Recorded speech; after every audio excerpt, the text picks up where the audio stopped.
vana vechidiki mabasa tiri kuenda kuzvikoro tichidzidza toita madegree but hakuna chaari kushanda nepamusoro pemasanctions.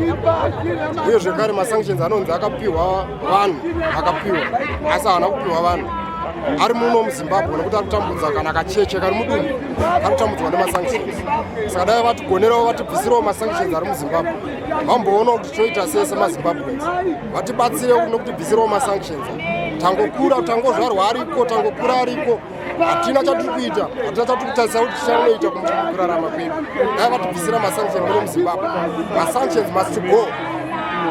Asanganisi masanctions ari kukanganisa mabasa kushanda chaiko haukwanisi kushanda zvikuru kurwadza ari kutirwadza masanctions ngabviswe masanctions. Masanctions ari kuvhiringidza mararamiro emunyika yedu nekuti akatemerwa zvisiri pamutemo. Vana veZimbabwe vanofanira kuzviziva. Zvinonzi akatemerwa vanhu vashoma vaiba mari vari muhurumende asi kunyepa. Chinhu chinonzi sanction itori hondo. Sezvamakaona Russia payakatanga kuita zvaiita kuUkraine yakatemerwa masanctions. Saka isusu vana veZimbabwe tinofanira kuziva kuti titori muhondo nevarungu vakauya vakapamba pfuma yedu. Dzamara tazotora ivhu ndozvakaita kuti masanctions aiswe. Kudzimwe nyika vanhu vanogona kungoenda pakompyuta wotohodha kana iPhone kana chii muZimbabwe hazvitenderwi. Ukada kuita project nemunhu ari kunze sezvatakamboedza kuita nevanhu vari kuCanada vakaenda kumabank manager vakangoti Zimbabwe zvotonzi vari pared list. Saka tauya panapa futi neimwe affiliate emahealth ambassadors vari kuchema kuti vari kusangana nevanhu vari kutambudzika panyaya yekushaya zvikwanisiro. Zvese zvinhu izvozvo zvinobva kumasanctions. Vana vasina mabasa munomu inyaya yemasanctions. This drug epidemic yatinayo inhau yemasanctions. Ndo maripo effect anga ari kutaurwa navice president. Saka tinotenda nyika dzeSADC dzakakwanisa kutemera zuva ranhasi October 25 kuti ive iri anti-sanctions day neAfrican Union nema-revolutionary countries ese ari pasi pano including China and Russia vanotichengetedza kana varungu vakuda kutiuraya kuUN ndo vanobloka resolution against Zimbabwe economy. Attention mabasa tikumawanda tichitaura kupedza tichitotangira kudzvinyirira nemasanctions aya toda kubudirirawo kutongoti tiri vana vadiki takutotambura mastreets takutoba tiri hazvibude pazvinozokurawo tinge tisina zvetukuti toda kuzochengetawo mhuri dzeduwo tichitawo zvakanakeka. We are the students from Harare Polytechnic. You can see we are saying no to sanctions because we are about to complete our studies. As you can see, these are my fellow students, these are my fellow colleagues. We are actually in our last year to complete our studies, but we don't have jobs after we complete our studies. Our attachments, we might have struggles on attaining those attachments, and we also we want to start our own businesses. But because of these economic constraints, we cannot have our own business. We have got ideas that are still in our minds. We cannot implement them. But if these sanctions go, we are sure that we are going to have our businesses standing. So we're saying no to sanctions. So I, as the President of Senate, I think these sanctions are contributing a lot to early childhood marriages and teenage pregnancies, because we see today we are facing financial hardships. The moment I start to think about how my mother is going to get school fees from me, what are we going to eat today?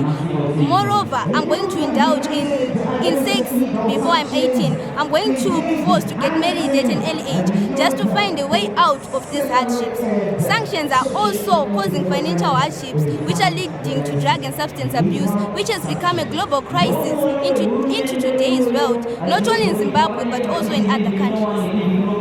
Okay, so as the junior president of Senate, I will be very honored if we are going to protest against sanctions, if we are going to say no against sanctions, because they are really causing a lot for us. We are going to say no to sanctions because, as you can see, the board I'm holding here is also written, sanctions are an enemy to all. Sanctions will never be good to anyone, even if we try to support them. Sanctions will always discourage us.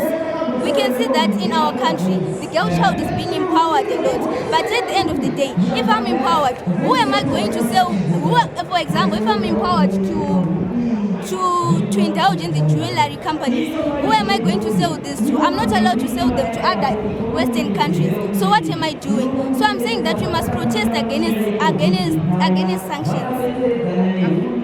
Effects andaona say vana vechikoro vachienda kuchikoro tinoaffectwa maschool fees anokwira each and every term. There's always a call for a top up, and even my youth, our bigger sisters and brothers, our elder brothers out there, vari kushaya employment simply because of my economic sanctions, and it's impacting us, my youth. And sometimes want to buy basic things, kumba and all that, but you can't balance, you can't make ends meet. So it's also my youth are highly affected by sanctions. And so vana vechikoro vamwe they drop out simply because of these economic sanctions, because they have impact how their living styles at home. Like it's not every household in one. So vamwe they get affected. So to accommodate privilege to the others, the other one has to sacrifice one to two pachikoro, and it's not that affect us. We are depriving the right to education. So my sanctions they are causing a negative impact. So, as an honorable member for the Zvinodhaka East constituency, I say no to illegal sanctions. As for us, my team, we say no to sanctions. Because as my youth, my colleges, and do not affect after tapeza our courses and it. Taenda kunika and it's mabasa kuna. So we actually say no to sanctions. Tiripano kuti tibvise masanctions mu Zimbabwe. Vanhu kudhara havana kunzwisisa kuti masanctions chii. Asi pari zvino tazonzwisisa kuti chii chinonzi sanction. Varungu vakapinda muno mu Zimbabwe vachida kupamba ivhu redu isusu.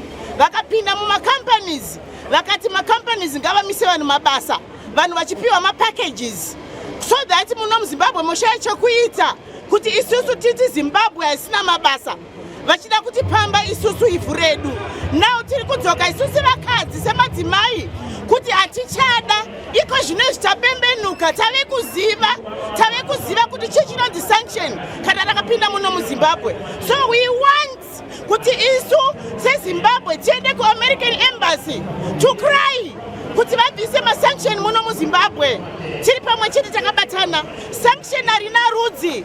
As long as you are Zimbabwean, you are affected. So let's go, let's unite. We go to American Embassy, we cry there so that they can hear. Vana vedu vari kuchaya kuti toita sei nenyika, but ivo varungu vachitiitira zvakashata. Vachinotenga masanction kuti isusu tigare zvakashata. Totenga kuvenga utungamiriri uri mu Zimbabwe. Asi havazive kuti zvakakonzerwa nani. Saka taramba izvozvo semaZimbabwe, taramba semadzimai, taramba pasine masanction. Ngariende, masanction ngaende.